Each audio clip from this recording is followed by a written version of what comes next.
Next question ఆర్థిక వృద్ధి పర్యవసానంగా వ్యవసాయంలో నిమగ్నమైన శ్రామిక శక్తి నిష్పత్తి ఎలా ఉంటుంది?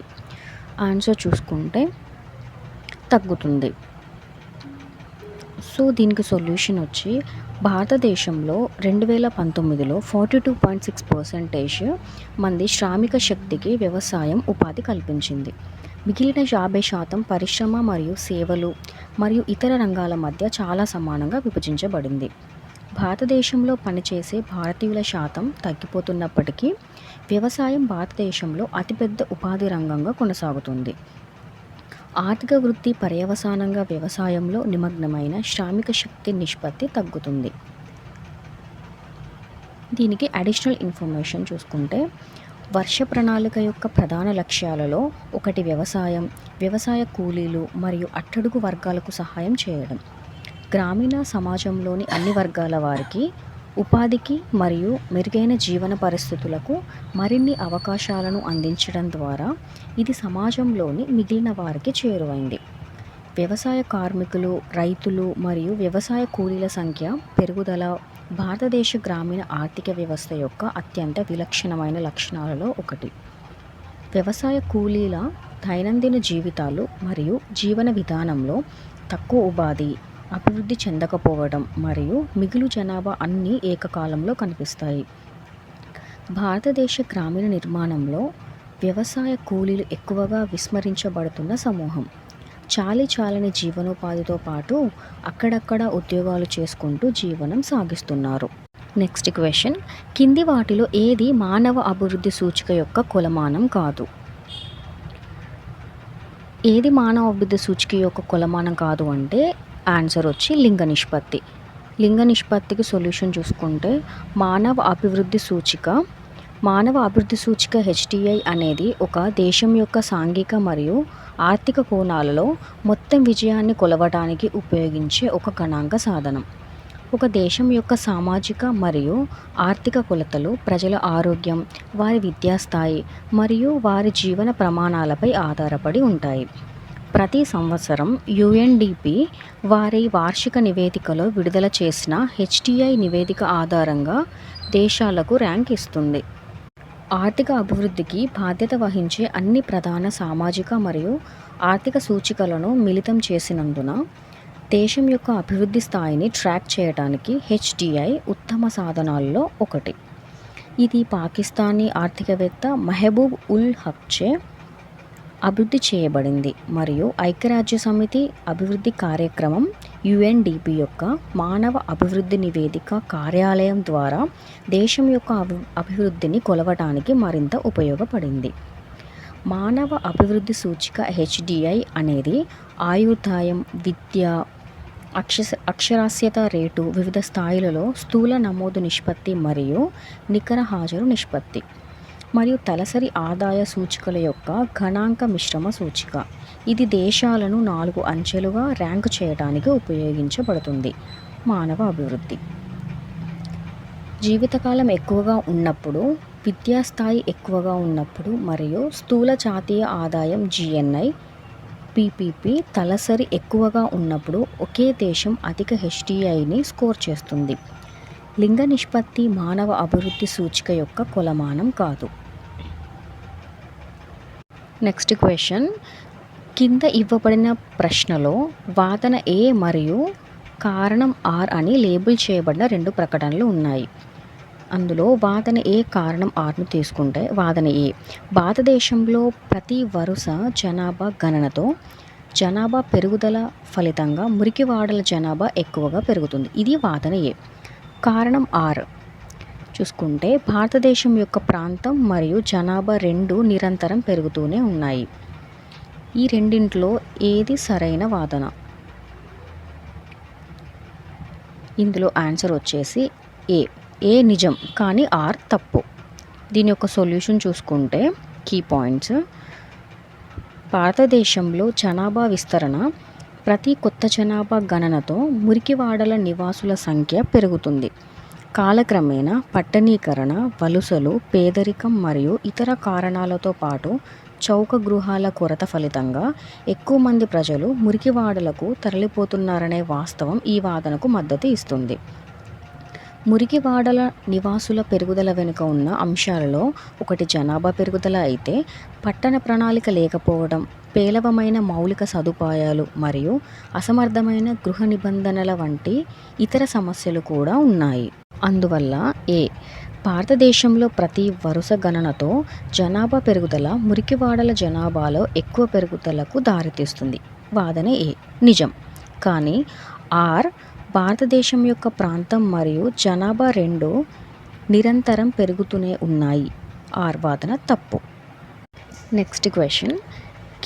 క్రింద 2 ప్రకటనలు ఇవ్వబడ్డాయి.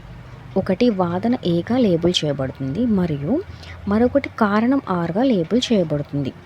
ఇందులో వాదన చూసుకుంటే, వాదన ఎండోజెనల్ గ్రోత్ థియరీ పెరుగుతున్న రాబడిని చూపే ఉత్పత్తి పనితీరుని పరిశీలిస్తుంది. కారణం చూసుకుంటే, ఎండోజెనస్ గ్రోత్ థియరీలో రాబడులు పెరగడం స్పెషలైజేషన్లో కారణంగా ఉంది మరియు నాలెడ్జ్ క్యాపిటల్లో పెట్టుబడి మరియు చేయడం ద్వారా నేర్చుకోవడం. ఈ క్వశ్చన్లో పై ప్రకటనలో వెలుగులో దిగువ ఇవ్వబడిన ఎంపికల నుండి అత్యంత కరెక్ట్ ఆన్సర్ ఎంచుకోవాలి. దీనికి ఆన్సర్ చూసుకుంటే, మరియు రెండూ సరైనవి మరియు అనేది యొక్క సరైన వివరణ. దీనికి సొల్యూషన్ చూసుకుంటే, ఎండోజెనస్ గ్రోత్ థియరీ అని పిలువబడే ఆర్థిక శాస్త్రం యొక్క ఉపవిభాగం దీర్ఘకాలిక ఆర్థిక వృద్ధికి డ్రైవర్లు మరియు మూలాలకు సంబంధించినది. ఇది ఆర్థిక విస్తరణ మరియు సాంకేతికత, మానవ మూలధనం మరియు పెట్టుబడి వంటి అంశాల మధ్య సంబంధాన్ని పరిశీలిస్తుంది. భౌతిక మూలధనాన్ని నిర్మించడం వంటి బాహ్య శక్తుల కంటే ఆర్థిక పురోగతి జ్ఞానం మరియు మానవ మూలధనంలో పెట్టుబడులు వంటి అంతర్గత వేరియబుల్స్ ద్వారా నడపబడుతుందని ఆలోచన కలిగి ఉంది. ఉత్పత్తి పనితీరుపై దృష్టి ఉత్పత్తి ప్రక్రియలో ఇన్పుట్లు మరియు అవుట్పుట్ల మధ్య సంబంధం యొక్క గణిత వర్ణన అంతర్జాత వృద్ధి సిద్ధాంతం యొక్క ప్రధాన లక్షణాలలో ఒకటి. అందువల్ల ఎండోజెనస్ గ్రోత్ థియరీ పెరుగుతున్న రాబడిని చూపే ఉత్పత్తి పనితీరును పరిశీలిస్తుంది మరియు ఎండోజెనస్ గ్రోత్ థియరీలో పెరుగుతున్న రాబడి స్పెషలైజేషన్ కారణంగా ఉంది. రెండూ సరైనవి. అనేది యొక్క సరైన వివరణ. నెక్స్ట్ క్వశ్చన్ చూసుకుంటే, వెనుకబడిన దేశాల దృష్ట్యా ఆర్థిక వృద్ధి అంటే విస్తరణ లేదా పెరుగుదల రేటు ఒక వెనుకబడిన దేశాన్ని కనీస ఆర్థిక స్థాయి నుంచి ఏ స్థాయికి తీసుకెళ్తుందో తెలుపుతుంది. ఆ స్థాయి ఏది? దీని సమాధానం చూసుకుంటే, స్వల్పకాలంలో చెప్పుకోదగ్గ అధిక జీవన ప్రమాణ స్థాయికి తీసుకెళ్లడం.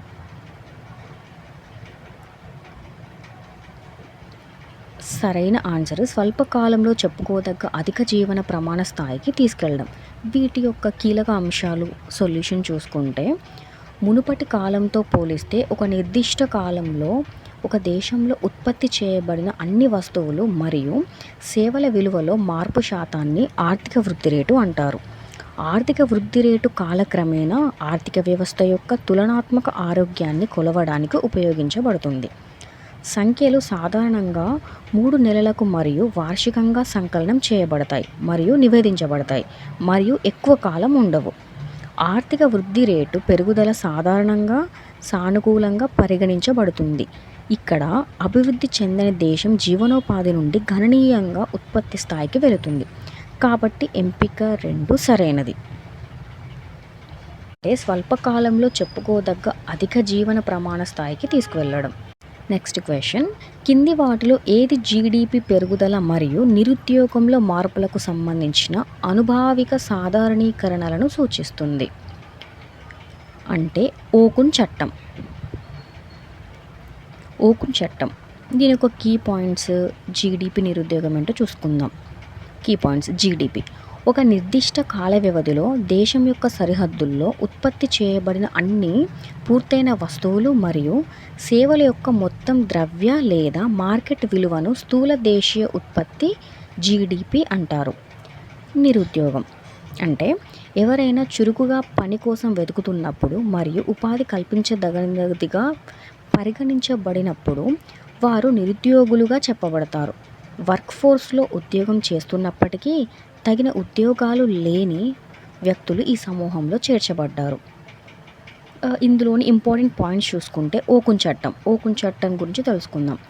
2 ముఖ్యమైన స్థూల ఆర్థిక చరరాశుల మధ్య సంబంధం నిరుద్యోగం మరియు ఉత్పత్తి ఆర్థికవేత్త ఆర్థర్ ఓకున్ పేరు పెట్టబడిన ఓకున్ చట్టం యొక్క అంశం.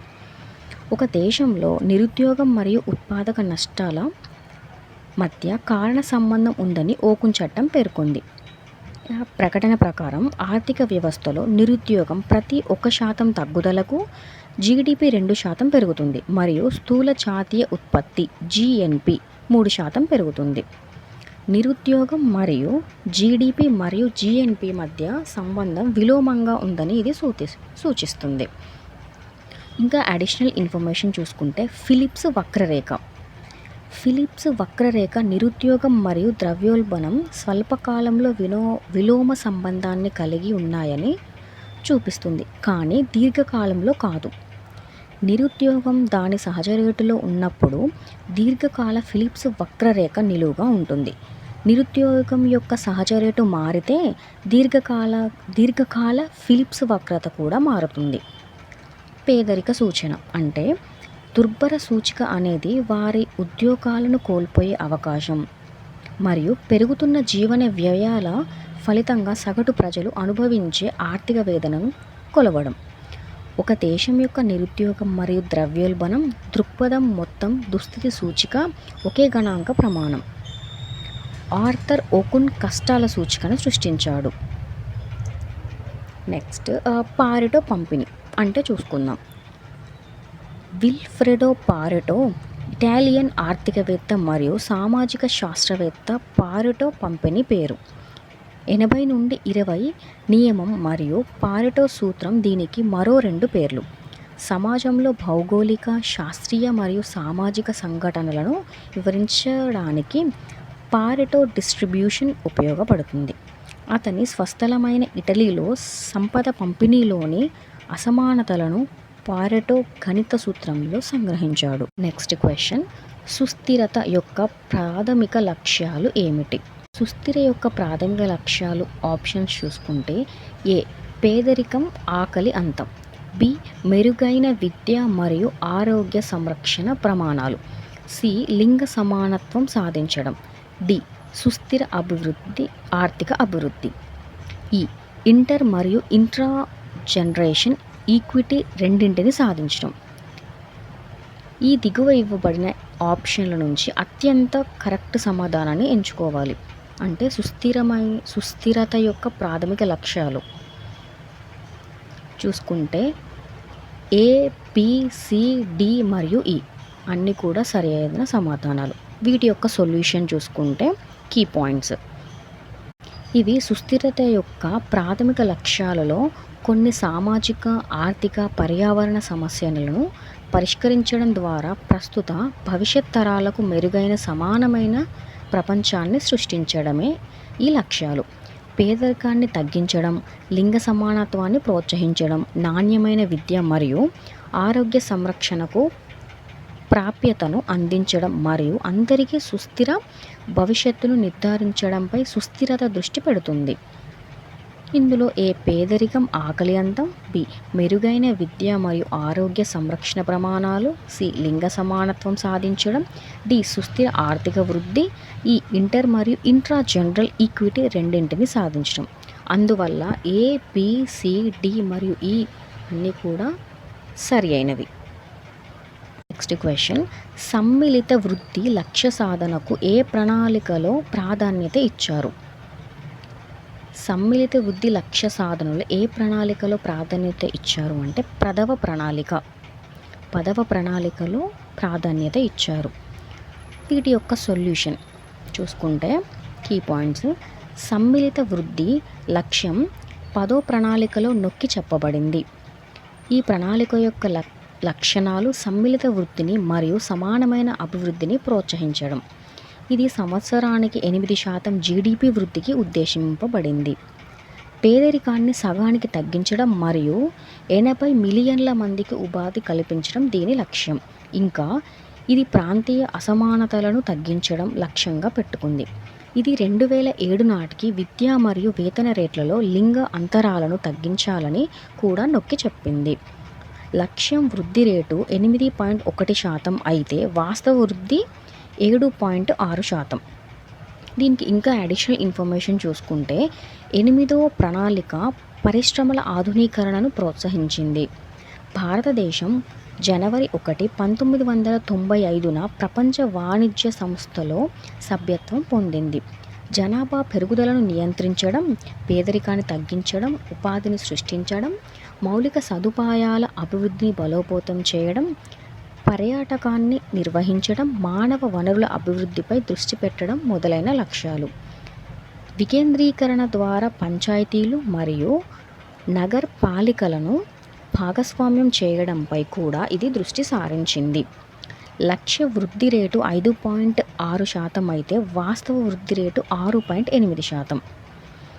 9వ ప్రణాళిక భారతదేశానికి స్వాతంత్ర్యం మరియు అటల్ బిహారీ వాజ్పేయి ప్రధానమంత్రిగా ఉన్నప్పటి నుండి 50 సంవత్సరాలను గుర్తించింది. ఇది పేదరికాన్ని పూర్తిగా నిర్మూలించడానికి, సామాజిక రంగాలకు మద్దతునిచ్చింది మరియు ఆర్థిక అభివృద్ధికి హామీ ఇవ్వడంలో మరియు ప్రైవేట్ రంగాల ఉమ్మడి ప్రయత్నాలను చూసింది. వేగవంతమైన వృద్ధి మరియు ప్రజల జీవన నాణ్యత మధ్య సంబంధాన్ని సమతుల్యం చేయడంపై కూడా దృష్టి కేంద్రీకరించబడింది. 11వ ప్రణాళిక ఉన్నత విద్యలో నమోదును పెంచే లక్ష్యంతో ముఖ్యమైనది మరియు సుదూర విద్యతో పాటు ఐటీ ఇన్స్టిట్యూట్లపై దృష్టి సారించింది. ఉదాహరణకి విద్యా హక్కు చట్టం 2009లో ప్రవేశపెట్టబడింది మరియు 2010లో అమలులోకి వచ్చింది. దీని ద్వారా 6 నుంచి 14 సంవత్సరాల మధ్య వయస్సు ఉన్న పిల్లలకు విద్యను ఉచితంగా మరియు తప్పనిసరి చేసింది. నెక్స్ట్ క్వశ్చన్ చూసుకుంటే క్రింది ప్రశ్నలో వాదన ఏ అండ్ కారణం ఆర్ అని లేబుల్ చేయబడిన 2 ప్రకటనలు ఉన్నాయి. ఈ 2 ప్రకటనలు ఏది సరి అయినది?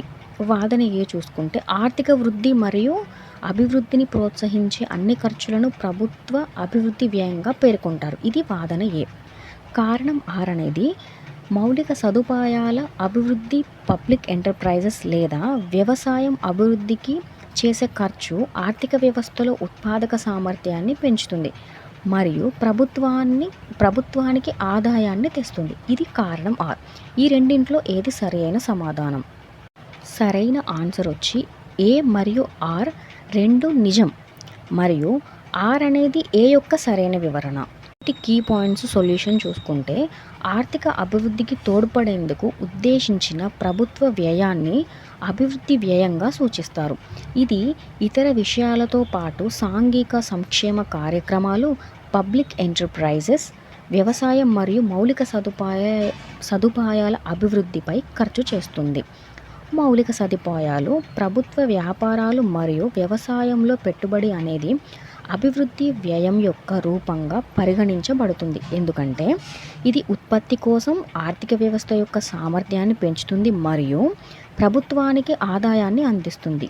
ఉదాహరణకు ప్రభుత్వ సంస్థలలో పెట్టుబడులు పెట్టడం వల్ల ఉద్యోగాల కల్పన మరియు ఆర్థిక వృద్ధికి తోడ్పడుతుంది. అయితే రోడ్లు, వంతెనలు మరియు ఓడరేవుల వంటి మౌలిక సదుపాయాలపై పెట్టుబడి పెట్టడం ఆర్థిక వ్యవస్థ సామర్థ్యాన్ని మరియు పోటీతత్వాన్ని మెరుగుపరచడంలో సహాయపడుతుంది. ఈ కోణంలో దీర్ఘకాలిక ఆర్థిక వృద్ధిని ప్రోత్సహించడానికి మరియు పౌరుల జీవన ప్రమాణాన్ని పెంచడానికి అభివృద్ధిపై ఖర్చు గణనీయమైన దోహదపడుతుంది. ఇలా 2 ఏ ఆర్థిక వృద్ధి మరియు అభివృద్ధిని ప్రోత్సహించే అన్ని ఖర్చులను ప్రభుత్వ అభివృద్ధి వ్యయంగా పేర్కొంటారు మరియు మౌలిక సదుపాయాల అభివృద్ధిపై ఆర్ వ్యయం పబ్లిక్ ఎంటర్ప్రైజెస్ లేదా వ్యవసాయం అభివృద్ధి ఆర్థిక వ్యవస్థలో ఉత్పాదక సామర్థ్యాన్ని పెంచుతుంది మరియు ప్రభుత్వానికి ఆదాయాన్ని తెస్తుంది. నిజం మరియు ఆర్ అనేది ఏకి సరైన వివరణ. నెక్స్ట్ క్వశ్చన్ చూసుకుంటే మాంద్యం సమయంలో వ్యక్తులు ఎక్కువ పొదుపు చేయడానికి ప్రయత్నించే దృగ్విషయాన్ని డాష్ అంటారు. ఇది చివరికి మొత్తం డిమాండ్ క్షీణతకు దారితీస్తుంది మరియు తద్వారా ఆర్థిక వృద్ధిలో క్షీణతకు దారితీస్తుంది. పొదుపు యొక్క వైరుధ్యం అంటే మాంద్యం సమయంలో వ్యక్తులు ఎక్కువ పొదుపు చేయడానికి ప్రయత్నించే దృగ్విషయాన్ని పొదుపు యొక్క వైరుధ్యం అంటారు. దీని యొక్క సొల్యూషన్ చూసుకుంటే కీ పాయింట్స్. పొదుపు యొక్క పారడాక్స్ అని పిలువబడే ఆర్థిక సిద్ధాంతం ప్రకారం వ్యక్తిగత పొదుపులు వాస్తవానికి ఆర్థిక వృద్ధి మరియు మొత్తం పొదుపు రెండింటినీ నెమ్మదిస్తాయి. ప్రజలు ఎక్కువ డబ్బు ఆదా చేసినప్పుడు వారు తక్కువ డబ్బు ఖర్చు చేస్తారు. ఇది ఉత్పత్తులు మరియు సేవల డిమాండ్ను తగ్గిస్తుంది. తగ్గిన డిమాండ్ కారణంగా సంస్థలు తక్కువ ఉత్పత్తి చేస్తాయి మరియు తక్కువ డబ్బు సంపాదిస్తాయి. ఇది ప్రజలు తమ పొదుపులో తక్కువ ఖర్చు చేసేలా చేస్తుంది. పొదుపు యొక్క వైరుధ్యాలు ఆర్థిక విస్తరణకు వినియోగదారు ఖర్చు ఎంత కీలకమో నొక్కి చెప్పుతుంది. ఆరోగ్యకరమైన ఆర్థిక వ్యవస్థలో ఎక్కువ డబ్బు ఆదా చేసే వ్యక్తులు పెట్టుబడులకు వనరులను ఇవ్వడం ద్వారా ఆర్థిక విస్తరణకు సహాయపడవచ్చు. పెరిగిన పొదుపులు అయితే వాస్తవానికి ఆర్థిక కార్యక్రమాలు మాంద్యంలో పడిపోతాయి. అందువల్ల మాంద్యం సమయంలో వ్యక్తులు ఎక్కువ ఆదా చేయడానికి ప్రయత్నించే దృగ్విషయం ఇది చివరకు మొత్తం డిమాండ్లో పతనానికి దారితీస్తుంది మరియు తద్వారా ఆర్థిక వృద్ధిలో పతనాన్ని పొదుపు యొక్క వైరుధ్యాలు అంటారు.